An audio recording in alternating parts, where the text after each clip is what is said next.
नमस्कार बांधवांनो। तर जसं एखाद्या बिळात पाणी गेल्यानंतर कसे उंदरं बाहेर येतात, तशा प्रकारे आता बाहेर हा राजेंद्र राऊत 7-8 दिवसापासून बाहेर आलेला आहे आणि तो जरांगे पाटलावरती वाटेल ते टीका करत आहे। जरांगे पाटलांना कशा प्रकारे चुकीचं ठरवता येईल असा प्रयत्न राजेंद्र राऊतचा आहे। तर आता राजेंद्र राऊत हा बार्शीचा आमदार आहे, आता हे सांगायची गरज नाही, कारण आता त्याची इज्जत ही पूर्ण महाराष्ट्रभर पांगलेली आहे। आता तर राजेंद्र राऊतचं नेमकं म्हणणं काय आहे हे आपण पाहूया। तर राजेंद्र राऊतचं असं मत आहे की मी खानदानी मराठा आहे आणि मी खूप समाजासाठी काम करत आहे आणि मी महायुतीकडून मी लिहून आणणार आहे की मराठा समाजाला ओबीसीतून आरक्षण देण्यास तुमचा पाठिंबा आहे का, आणि जर त्यांनी नाही लिहून दिलं तर मी भर चौकात फाशी घेईल किंवा अशा प्रकारचे वक्तव्य हा राजेंद्र राऊत करत आहे। तर आता राजेंद्र राऊतचं म्हणणं आहे की मी खानदानी मराठा आहे, मी समाजासाठी खूप काम केलं आहे। तर आता राजेंद्र राऊतकडं असं परिस्थिती झाली की त्याने समाजासाठी काम करता करता राजेंद्र राऊतवरती ती गरीब आणि बिकट परिस्थिती आलेली आहे। कारण राजेंद्र राऊत जो लहानपणी राजेंद्र राऊत म्हणजे लेमन गोळ्या खाण्यासाठी त्याकडे 25 पैसे त्याच्या खिशामध्ये असायचे, तो राजेंद्र राऊत आता 700 कोटीचा मालक झालेला आहे। म्हणजे एवढी गरीब परिस्थिती राजेंद्र राऊतवर आलेली आहे। त्यानंतर तो राजेंद्र राऊत पहिल्यांदा चटणी भाकर खायचा पहिल्यांदा असायची त्याकडे खाण्यासाठी, आता तो राजेंद्र राऊत 3 टाईम भातावरती तुंप टाकून खात आहे। त्यानंतर तो राजेंद्र राऊत सायकलवरती किंवा पायी शाळेत जायचा तो राजेंद्र राऊत तो आता फॉर्च्युनर 80-80, 70-70, 60-60 लाखाच्या गाड्यामध्ये फिरत आहे। तो राजेंद्र राऊत पहिल्यांदा हाफचड्डीवरती शाळेत जायचा, तो राजेंद्र राऊत आता इस्त्रीच्या कपड्यामध्ये फिरत आहे। तो राजेंद्र राऊत पहिल्यांदा राजेंद्र राऊतकडं काय 2-3 एकर जमीन त्याच्या म्हणजे वारसा हक्कामध्ये त्याला वाटायला आली, त्या राजेंद्र राऊतकडे आता 50-60 एकर जमीन आहे। तो राजेंद्र राऊत पहिल्यांदा शाळात कधी मॉनिटर झाला नव्हता, तो राजेंद्र राऊत आता बार्शीचा आमदार आहे। म्हणजे हे सर्व गोष्टी पाहता एवढी गरीब परिस्थिती राजेंद्र राऊतवरती आलेला आहे। खूप मला दया येते ह्या राजेंद्र राऊतची। खरंच राजेंद्र राऊतनी खरंच किती समाजासाठी काम केलं आहे आणि गरीब परिस्थिती राजेंद्र राऊतकडे कशी आली, समाजासाठी काम करता करता आलेले आहे। त्यातून राजेंद्र राऊतला वारसा हक्कामध्ये फक्त किती 2-2.5 एकर जमीन त्याला मिळालेली आहे, पण हिथून मागची सगळी काय गरीब परिस्थिती त्याच्याकडे झाली। 700 कोटीची प्रॉपर्टी आहे राजेंद्र राऊतची, ती सगळी त्याला गरीब परिस्थिती ती समाजासाठी आली। कारण समाजासाठी राजेंद्र राऊत कुटुंबाचा त्याग करून राजेंद्र राऊत रात्रंदिवस काम करत होता। राजेंद्र राऊतने अक्षरशः 2-2 वर्ष कुटुंबाचं तोंड पाहिलं नव्हतं, एवढा राजेंद्र राऊत रात्रंदिवस काम करत होता। लाज वाटली पाहिजे राजेंद्र राऊतला। हे राजेंद्र राऊत समाजाची मतल उभाडून समाजाच्या नावाखाली राजेंद्र राऊत मोठा झाला, 700 कोटीची प्रॉपर्टी झाली त्याच्याकडे, आणि तोच राजेंद्र राऊत आज समाजासाठी काम करणाऱ्या माणसावरती त्या व्यक्तीवरती डायरेक्ट वाटेल त्या शब्दामध्ये राजेंद्र राऊत बोलतोय। म्हणजे राजेंद्र राऊतनी फक्त समाजाला लुटलं, त्या ठिकाणी स्वतःची घरं भरली। त्या राजेंद्र राऊतला तुम्ही विचार करा ना, म्हणजे 2-2.5 एकर जमीन त्याला वारसा हक्कामध्ये मिळाली आणि तिथून पुढे नंतर राजेंद्र राऊतची 700 कोटीची प्रॉपर्टी झाली। म्हणजे विचार करा ही किती म्हणजे लाजिरवाणी गोष्ट आहे राजेंद्र राऊतकडे। राजेंद्र राऊत पुन्हा बोलतोय की मी समाजासाठी काम करतो। काय डोंबलं समाजासाठी काम केलं राजेंद्र राऊतनी आणि आता ठिय्या आंदोलन करतोय राजेंद्र राऊत त्या ठिकाणी बार्शीमध्ये। ते उठलं का काय झालं त्याच्या राजेंद्र राऊतचे आपल्याला काय माहीत नाही, ते आता आंदोलन चालू आहे का बंद झालं का काय झालं आपल्याला त्याबद्दल काय माहिती नाही। पण आता राजेंद्र राऊत आणि हे कशामुळे करतोय की जरांगे पाटलांच्या विरोधात करतोय आंदोलन त्या ठिकाणी, आणि त्यानंतर आता बोलतोय की आता मराठा आरक्षणासाठी विशेष अधिवेशन घ्यावं आणि अशा आता मागण्या करत आहे राजेंद्र राऊत। तर सर्व गोष्टी पाहता हे सर्व सरकार करत आहे, कारण राजेंद्र राऊतच्या गळ्याला चाकू लावलेला आहे। तो चाकू कोणता लावलेला आहे, ईडीचा चाकू लावलेला आहे। म्हणजे ईडीची जी 700 कोटीची प्रॉपर्टी राजेंद्र राऊतकडे आहे ती कुठून आली, कशी आली, ह्या गोष्टीची चौकशी होईल, ईडीची धाडी पडतेल, ती जप्त होईल, ती प्रॉपर्टी जप्त होऊ नये। मग त्याच्यामुळं आता भाजपकडं तुम्हाला तर माहिती आहे भाजपकडं चांगली आयडिया, कारण जे कोणी आपलं काही समज काम ऐकत नसन काही करत नसन त्याला फक्त ईडीचा दाग दाखवायचा, राईट त्याचा कार्यक्रम होतो, राईट तो पाहिजे तसा बोलतो। त्याच्यामुळे आता राजेंद्र राऊतला हे भाजपने त्याला बोंबलायला लावलं आहे। मग त्याच्यामुळे आता राजेंद्र राऊतचं कर्तव्य आहे, कारण जर आपण आता नाही काम केलं, जरांगे पाटलांच्या विरोधात नाही बोललो तर आपली 700 कोटीची प्रॉपर्टी जाईल। त्याच्यामुळे आता राजेंद्र राऊत हा बोंबलायला लागला आहे। त्यानंतर आता राजेंद्र राऊतचं असं मत आहे की मी महायुतीकडून लिहून आणणार आहे, काय करणार आहे असं बोलत आहे। त्यापेक्षा राजेंद्र राऊतनी हे गोष्टी करण्यापेक्षा डायरेक्ट महायुतीच्या अजित पवार असो, एकनाथ शिंदे असो, देवेंद्र फडणवीस असो, त्यांच्या दारात जाऊन उपोषण करावं असं राजेंद्र राऊतनी करावं। हिथं बोंबलो नाही नुसतं बार्शीमध्ये, त्या ठिकाणी त्यांच्या दारात जाऊन उपोषण करावं। आम्ही खरंच खानदानी मराठा राजेंद्र राऊतला मानू। जर राजेंद्र राऊत असं करत नसेल तर आम्ही 100% म्हणू की राजेंद्र राऊत खानदानी मराठा नाही। पण राजेंद्र राऊत तसा करू शकणार नाही, कारण राजेंद्र राऊतला 3 टाईम गिळायची सवय आहे, 3 टाईम तुंप हाणतोय बाथावरती. तर राजेंद्र राऊत कुठून उपोषण करणार आहे? एक टाईम नाही जेवला तर राजेंद्र राऊतला दम निघत नाही. राजेंद्र राऊत हा सरकारच्या विरोधात तो भूमिका घेणार नाही, कारण लगेच त्याला ईडीची दाढ पडणार आहे आणि लगेच त्याचं 700 कोटीची प्रॉपर्टी जप्त होईल. त्याच्यामुळं राजेंद्र राऊतला आता हे गोष्ट त्याच्या नरडीवरती आलेलं आहे. त्याच्यामुळं तो जरांगे पाटलांना कशाप्रकारे चुकीचं ठरवता येईल तो प्रयत्न राजेंद्र राऊतचा चालू आहे. पण राजेंद्र राऊतला लाज वाटली पाहिजे. आपण वर तोंड करून म्हणतोय की समाजासाठी काम केलं, काय डोंबलं समाजासाठी काम केलं? एवढी गरीब परिस्थिती. पुन्हा त्यानंतर राजेंद्र राऊत जो पत्र्याच्या घरामध्ये राहायचा तो राजेंद्र राऊत डायरेक्ट म्हणजे बंगल्यामध्ये राहत आहे. राजेंद्र राऊत म्हणजे एवढी म्हणजे जडणघडण ह्या राजेंद्र राऊतमध्ये म्हणजे झाली म्हणावं लागेल, कारण राजेंद्र राऊतने फक्त समाजाला पूर्णतः लुटलं गेले समाजाला राजेंद्र राऊतने. आणि लाज वाटले पाहिजे वर तोंड करून राजेंद्र राऊत बोलतोय की मी समाजासाठी काम केलं. काय डोंबलं समाजासाठी काम केलं नाही, समाजाला अक्षरशः लुटलं गेलं आहे. त्यानंतर राजेंद्र राऊतचं ते पुन्हा त्यांनी काय केलं की बार्शीमध्ये जे काही अनेक मराठा बांधव आहेत त्यांना पैसे देऊन फोडलं गेलं आहे आणि त्यांना असं सांगितलं आहे की तुम्ही जरांगे पाटलांवरती टीका करा, वाटेल ते शब्दामध्ये बोला. त्यानंतर काही लोक आहेत, त्याच्यामधला एक व्यक्ती आहे तो अण्णासाहेब शिंदे. आता तो जर समाजाच्या बाजूने असता तर त्या ठिकाणी त्याची मी रिस्पेक्ट केली असती, पण आता तो पूर्णतः काही पण जरांगे पाटलांना चुकीचं ठरवतोय, म्हणून आता आपण त्याची रिस्पेक्ट करणार नाही. आता अण्णासाहेब शिंदे काय बोलतोय की जरांगे पाटलांनी माझ्या प्रश्नाची उत्तर द्यावे की तुम्ही महायुतीला पाठिंबा आहे का, महाविकास आघाडीला, म्हणजे ते काहीतरी निवडणुकीचं त्याचा काहीतरी संदर्भ आहे, त्याचे प्रश्न आहेत ना त्या अण्णासाहेब शिंदेचे.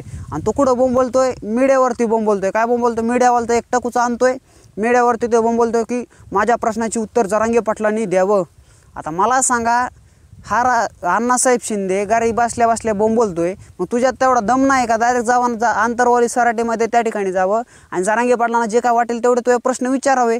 पण तसं तो करत नाही. इथं मीडियावरती जरांगे पाटलांची बदनामी करतो. आता तसं पाहिलं तर आता जरांगे पाटील काय मोबाईल घेऊन बसलेत का सारखेच? अण्णासाहेब शिंदेचा व्हिडिओ आला, आपल्याला जी प्रश्नाची उत्तर द्यावे लागेल. म्हणजे हे अण्णासाहेब शिंदे कोण कलेक्टर लागून गेला का? भारताचा पंतप्रधान आहे अण्णासाहेब शिंदे. त्यानंतर आता अण्णासाहेब शिंदेचा समज म्हणतोय की आम्ही असं मतदानाचा फायदा आम्हाला कुंकड ह्या महायुतीला होईल, ते महाविकास आघाडीला होईल, असं तो अनेक प्रश्न त्याचे आहेत समज. तर मला सांगा, ह्या अण्णासाहेब शिंदेला जरांगे पाटलांनी बळजबरी केली का? त्याच्या घरी गेले का ते अण्णासाहेब शिंदेच्या गचुऱ्याला धरलं का? अण्णासाहेब शिंदे तू चल, माझ्या सभेला तुला यावंच लागेल, तुला दौरे करावेच लागतील, तुला आमच्या पाठीमागं पळावंच लागेल, असं काही बळजबरी त्या अण्णासाहेब शिंदेला केली का? त्यानंतर तो मतदानाचं म्हणतोय, निवडणुकीचं बोलतोय ना तो अण्णासाहेब शिंदे. मला सांगा, जरांगे पाटलांनी त्याचा हात धरून महाविकास आघाडीला मतदान करायला लावलं का? किंवा कोणत्याही पक्षाला मतदान करायला लावलं का अण्णासाहेब शिंदेला त्या? आणि कशामुळं तुला काय नेमकं होतं आहे अण्णासाहेब शिंदे? तुला बळजबरी काय कोणी काही केलेलं नाही. तू नाही आला आणि तिकडं घरात गोधडीत पडला तरी तुला कोणी विचारणार नाही. पण तो असा अण्णासाहेब शिंदे असा बोलतोय मीडियावरती की माझ्या प्रश्नाची उत्तरं जरांगे पाटलांनी द्यावा. एवढा मोठा लागून गेला का तू बाबा? का तुला कुणी बळजबरी केली का? अण्णासाहेब शिंदे तू काही झालं तरी आता मतदान ह्यालाच करायचं आहे का? तुला उचलून नेणार आहे का? तुला टांगा पलटी करून तुला उचलून नेणार आहे का मतदान केंद्रामध्ये आणि दुसरं बटन दाबा लावणार आहेत का? तुला तुझा अधिकार राहिला, तू कुणाला मतदान करेल ना तर करू नको, तसाच घरी बस. तुला कोणी बळजबरी केली नाही. एवढा मोठमोठ्या राजेंद्र राऊतकडून पैसे घेतो तू आणि इकडं बोलतो. लाज वाटली पाहिजे तो थोडी तरी त्या ठिकाणी. आणि पुन्हा वर तोंड करून म्हणायचं की मी पण जरांगे पाटलांचा कार्यकर्ता. कशाने तू कार्यकर्ता आला? तू जरांगे पाटलांचा तू कार्यकर्ता का असून जरांगे पाटलांची बदनामी करतो? म्हणजे किती नालायकपणाची कळस आहे म्हणावं लागेल हा तो अण्णासाहेब शिंदे. आणि सगळं हे गोष्टी बार्शीमध्ये जे काय घडत आहे तो राजेंद्र राऊत सरकारकडून जे काय आता ईडीची त्याला चाकू लावलेला आहे गळ्याला, त्याच्यामुळे आता राजेंद्र राऊत हा येड्यावणी करतोय. त्याच्यामुळे तिथले लोक तो जमा करून जरांगे पाटलांच्या विरोधात कसे भडकवता येतील ह्यासाठी राजेंद्र राऊत प्रयत्न करतोय. आणि हा राजेंद्र राऊतला त्याची जी काय जागा असेल तो राजेंद्र राऊतची जागा आपण विधानसभेला दाखवून देऊ. आणि खरंच जर राजेंद्र राऊत समाजासाठी काम करत असता तर तो असा निवडणुकीला उभा राहून बोंबलत फिरला नसता की मी समाजासाठी काम करतोय. समाजासाठी काम करण्यासाठी पैशाची गरज नसती तर मनाची श्रीमंती लागत असती. पैशाची श्रीमंती लागून काहीच उपयोग नाही त्याचा. कारण किती कोणाकडे पैसे असले तर लोक समाजासाठी काम करणाऱ्या, जेव्हा समाजासाठी आपण काहीतरी काम करतो तेव्हाच लोक नाव घेत असतात. हा राजेंद्र राऊतला कोणी कुत्रं ओळखत नव्हतं, फक्त बार्शी सोडता त्या ठिकाणी. आपण आता राजेंद्र राऊत एवढा येड्यावणी करतो की मी समाजासाठी काम करतोय, पण खरं तर पाहिलं तर इकडे एकीकडे पाहिलं तर जरांगे पाटलांची परिस्थिती कशी आहे, कारण जरांगे पाटील ज्या पत्र्याच्या घरामधून आरक्षणाचा लढा त्यांनी चालू केला त्याच अजूनही त्याच घरामध्ये जरांगे पाटील राहत आहेत। त्यानंतर जरांगे पाटलांकडे जेव्हा लढा चालू केला तेव्हापासून त्यांच्याकडे गाडी किंवा काहीच नव्हती, एसटीने प्रवास करायचे आणि अजूनही त्यांच्याकडे गाडी नाही। आता मी आता म्हणत असाल की जरांगे पाटील मोठमोठ्या गाड्यामध्ये फोर व्हीलरमध्ये फिरतायत, मग त्याही जरांगे पाटलांच्या गाड्या असतील तर अद्याप त्या जरांगे पाटलांच्या गाड्या नाही आहेत। मराठा समाजातील अनेक लोक बांधव त्यांना त्या गाड्या देत आहेत, त्यांना फिरण्यासाठी दौरे करण्यासाठी देत आहेत। म्हणजे काय जरांगे पाटलांच्या त्या गाड्या नाहीत, कारण जरांगे पाटलांची जी काय परिस्थिती पहिल्यापासून जशी होती, जो आरक्षणाचा लढा जेव्हापासून जसा चालू केला तशीच परिस्थिती जरांगे पाटलांची आहे। त्यानंतर जरांगे पाटलांनी अनेक जमीनही त्या आरक्षणाच्या लढ्यामध्ये विकलेली आहे आणि ह्या राजेंद्र राऊतनी आरक्षणाच्या लढ्यामध्ये विकत घेतलेली आहे। म्हणजे काय केलं की समाजाचं नाव पुढं केलं आहे आणि भरपूर प्रमाणात लुटलं आहे राजेंद्र राऊतनी, कारण त्या आणि एवढी प्रॉपर्टी राजेंद्र राऊतकडे त्या ठिकाणी 3 टाईम हा तुंप खातोय आणि वरतोंड करून म्हणतो मी समाजासाठी काम केलं। लाज वाटली पाहिजे थोडीफार तरी ह्या राजेंद्र राऊतला। म्हणजे राजेंद्र राऊत फक्त आता ते ईडीची त्याला धाड पडन, त्याला त्या बळजबरीने आता राजेंद्र राऊतला बोंबलावं लागतंय। खरं तर पाहिलं तर राजेंद्र राऊत समाजासाठी काम करणारा बिलकुल नाही, कारण जो राजेंद्र राऊतनी 10-15 पक्ष बदलिले, तिकडं पायलीचे 50 पक्ष बदलिले, तो जर एका पक्षाची कधी एकनिष्ठ नाही राहिला तो राजेंद्र राऊत समाजासाठी काय एकनिष्ठ राहणार आहे हे समाजाने ओळखलं पाहिजे आणि नंतर त्या बार्शीतल्या लोकांनी राजेंद्र राऊतच्या मागं बोंबलत फिरलं पाहिजे। कारण आपण विचार केला पाहिजे, हा राजेंद्र राऊत एका पक्षामध्ये नीट नाही राहिला तर समाजासाठी काय नीट राहणार आहे। ह्या गोष्टी बार्शीतील मराठा समाजाला कळकळीची विनंती आहे, कारण ह्या राजेंद्र राऊतपासून सावध राहा। राजेंद्र राऊत हा फक्त लुटणार आहे समाजाला, तो मतं घेऊन त्या ठिकाणी तुम्हाला काय मिळणार नाही, तुम्हाला काही दथुरे काही तुम्हाला मिळणार नाही, फक्त तो तुमच्याकडून मतं घेईन, निवडून येईन, त्या ठिकाणी वाटेल तेवढी तो प्रॉपर्टी कमवून घेईन आणि समाजाला तिकडं फक्त मतांचा वापर करून नंतर समाजाच्याच विरोधात तो भाजप जसं सांगल त्याला तसं तो राजेंद्र राऊत करणार आहे। राजेंद्र राऊतला आता उद्या जर म्हणले ना भाजप त्याला राजेंद्र राऊत असं बोल, समाजाच्या विरोधात बोल, आरक्षण नाही मिळणार असं तू जर बोंबल, लगेच राजेंद्र राऊतला बोंबलावं लागणार आहे, नाहीतर त्याची 700 कोटीची प्रॉपर्टी जप्त होणार आहे। त्याच्यामुळं राजेंद्र राऊतला हा दाख आहे, राजेंद्र राऊतवरती दबाव आहे, त्याच्यामुळं हा राजेंद्र राऊत येड्यावणी करतोय। त्यामुळं कळकळीची विनंती आहे राजेंद्र राऊतला, आता तुमच्यावरती तो दबाव आला आहे म्हणून काय तुम्ही समाजाची वाट लावू नका। आणि कारण तुम्ही जरी आता जरांगे पाटलावरती टीका केल्या, अनेक टीका केल्या, पण त्याची भरपाई ही अद्याप कधीच होणार नाही। कारण जरी आता राजेंद्र राऊतला मजा वाटत असली जरांगे पाटलावरती टीका करण्यासाठी, पण त्याची भरपाई ही कधीच होणार नाही, ही राजेंद्र राऊतला सांगणं आहे। कारण त्यामुळे राजेंद्र राऊतनी वेळी सावध झालं पाहिजे। ह्या जर तुम्हाला दबाव असेल डायरेक्ट तुम्ही स्पष्टपणे समाजाला सांगा की माझ्यावरती दबाव आहे म्हणून मला हे बोलावं लागतंय, तुम्हाला समाज माफ करेन, अन्यथा तोंडावरती चपला फेकेन, डायरेक्ट तोंडावरती चपला।